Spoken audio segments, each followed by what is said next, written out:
Hi, it's April. I'm checking in. I have a few thoughts today in regards to Exodus. A brief synopsis of Exodus. It is the story of the ancient Hebrews, the Israelites. The ancient Hebrew ancestor, Joseph, was betrayed by his brothers because Joseph was a favorite of his father. The jealous brothers got rid of Joseph. Instead of killing him, their oldest brother, Reuben, suggested that they sell him off. So they sold him off to strangers, and Joseph ended up in Egypt, which obviously was not their homeland. Years later, because God was with Joseph, Joseph was the man. Joseph became a high-ranking official in Egypt. Joseph was lit. Joseph was rich. Joseph was powerful. He sat right up under the Pharaoh, the king of Egypt. So his brothers found out by accident when their hometown went into a famine. They didn't have enough food to eat, and they had to go beg Egypt to help them out because God had told Joseph in a dream and given him strategy to make sure that Egypt did not suffer when the rest of the world went into famine. So therefore, Egypt was not in famine because Joseph was there, the gifted, anointed one.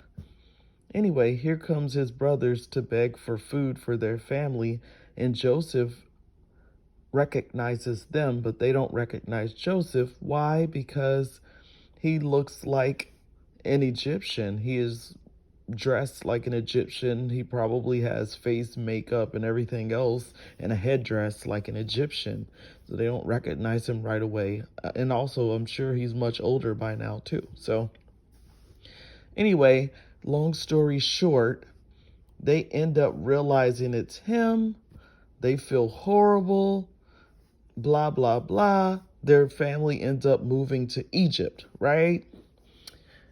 Years and years pass.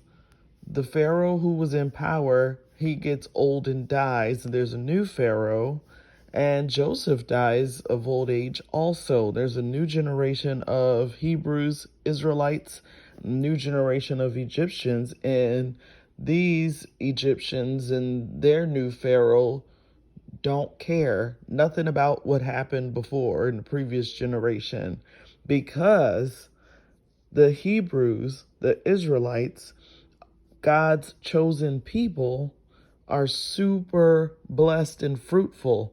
In other words, for every baby that an Egyptian has, a Hebrew woman might have 7 babies. They're gonna outnumber the Egyptians if it keeps going this way. They're crowding the Egyptian borders with Hebrew babies. So they start feeling threatened, the Egyptians, and start persecuting the Hebrews just for being fruitful and lit. This is a problem because they're God's chosen people and you're hurting his people.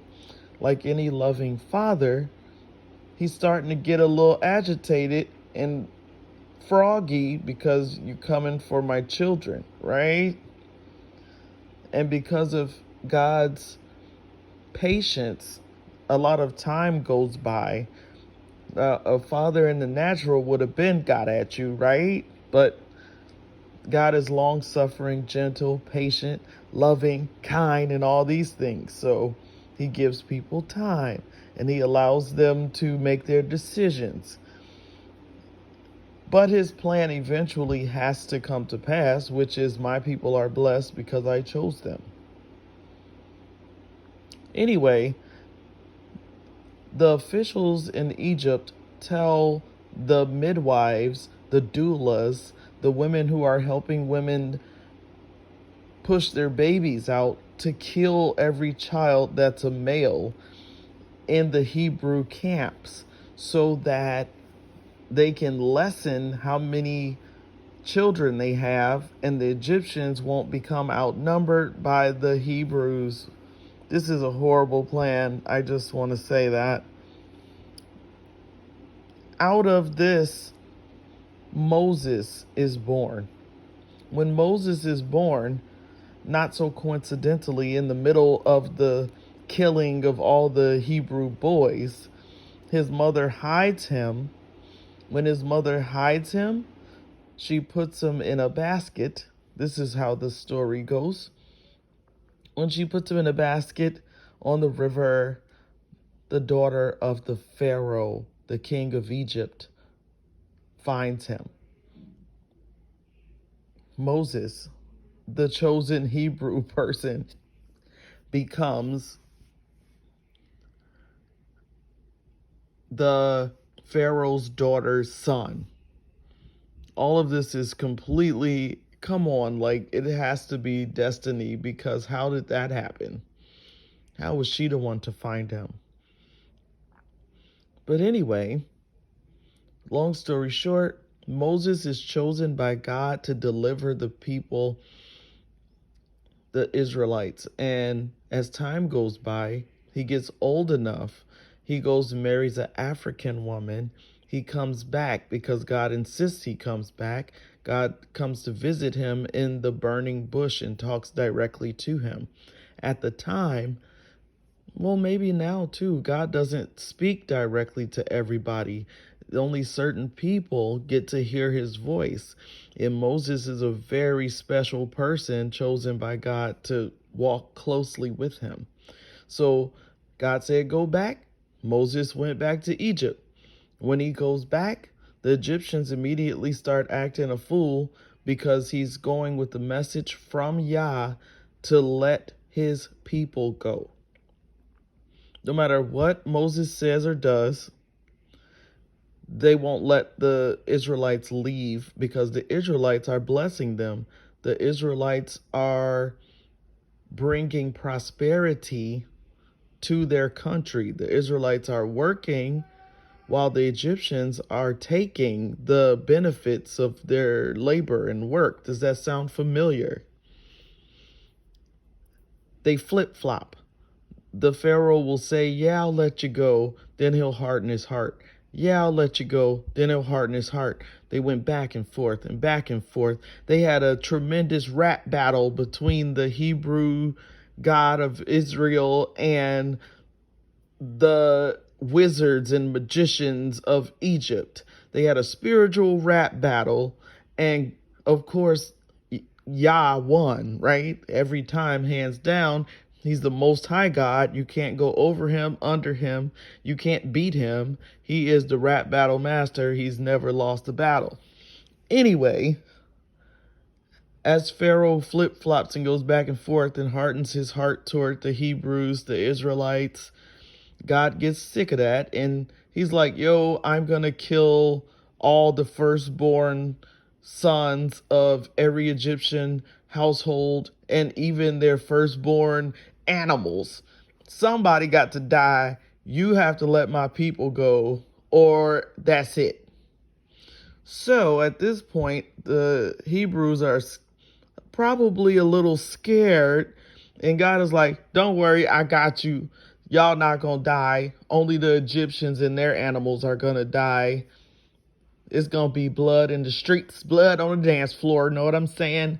So anyway, in the end, the death angels come and kill all the firstborn sons of the Egyptians and their animals. Yeah, that's really rough. That's tough, right? That's tough love right there. But anyway, at that point, they feel like they have no choice. Now, mind you, there's been 9 plagues before that. God been tearing them up on top of the rap battles between the magicians and Moses and his brother Aaron. This is like the final straw. And Pharaoh's like, dang, okay, fine, I'll let you go. But that's not what his heart feels. He's just doing it because all they firstborn sons done died. And he feels like, oh God, we're all going to die if we don't let them go. So anyway, The Hebrews start walking up out of there with all of their people, all of their animals, all the own and everything. So they get halfway across the sea, and then it's the story of the Red Sea. That's a story for another day.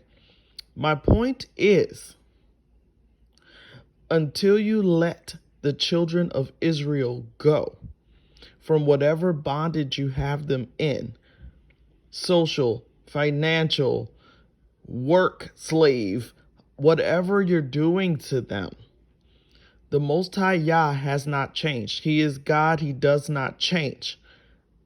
He will keep putting pressure, and he will keep doing things until you let his people go when it is the fullness of time for them to be released. You cannot override him. You can't get under him. You can't get over him. And Pharaoh's heart isn't going to change. If you are expecting a different result from what happened before, it's the same spirits. It's the same players. They're going to do the same things. Don't expect anything from Pharaoh except a hardened heart. But expect for Yah to do exactly what he said he was going to do, that in the last days I will pour out my spirit upon all flesh. Your young men shall dream dreams. They'll see visions. In that day, people will be released from their bondage. It's going to happen, but there's a process. If in the book of Exodus, you can see the process, and it's repeating right now. You see them going back and forth, back and forth. Let us go. No. Change the legislation. Okay, we'll think about it. No. All this back and forth is the exact same process that they were going through. And in the midst of that process, there are plagues. In the midst of those plagues, they are using PR to cover up that there's plagues. They're going to have a storyline. They're going to tell you whatever. They're going to make up a COVID story. They're going to make up this story and that story to cover up the fact that there are plagues hitting them for not letting the people of Israel, the Hebrews, go out of their bondage. And in the end, there will be another Exodus.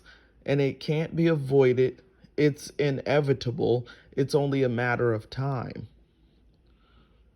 So I'm sure lots of other people have said the same thing, but I thought I would give a brief synopsis of the original story and repeat the same thing again, because people seem very upset at watching the legislative process, not understanding that this is how things have to go, and that in the end, it's going to be what it's going to be. You can't really change destiny. You can't really change fate. People who believe they can usually end up stumbling across the exact same destiny and fate, no matter what they try and do to change it. Alrighty, that's all I had to say right now. Much love and bless the rest of your week. Bye.